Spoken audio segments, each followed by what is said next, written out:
Le Flash Info avec le centre de stockage de la Manche. Et un verdict rendu dans l'affaire Matisse. Les assises du Calvados ont condamné Sylvain Joanneau à 20 ans de réclusion criminelle pour l'enlèvement et la séquestration en 2011 de son fils, alors âgé de 8 ans. Cette peine est conforme à celle réclamée par l'avocat général. Durant les 4 jours de procès, Sylvain Joanneau n'a jamais livré d'informations permettant de localiser son fils, un fils qu'il affirme ne pas avoir tué. Qui sera la future capitale normande? Question qui fait débat depuis plusieurs mois.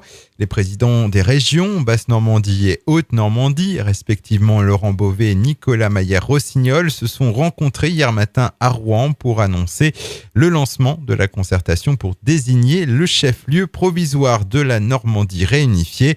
Délibération pour la Basse-Normandie le 18 juin et le 15 juin pour la Haute-Normandie.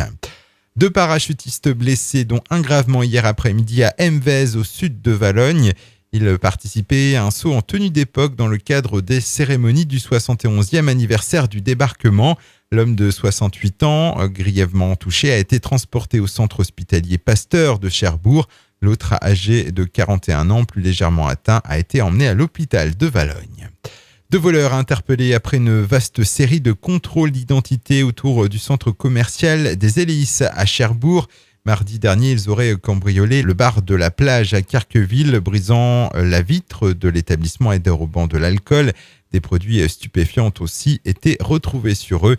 Ils ont été placés en garde à vue.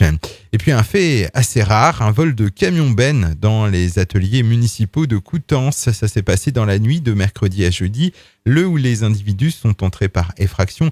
Ils auraient aussi volé des câbles d'alimentation. La mairie a porté plainte et une enquête a été ouverte. Le Flash Info vous a été présenté par Landra, centre de stockage de la Manche à Digoulville. Pour en savoir plus et visiter notre centre, 0810 120 172, coup d'un appel local.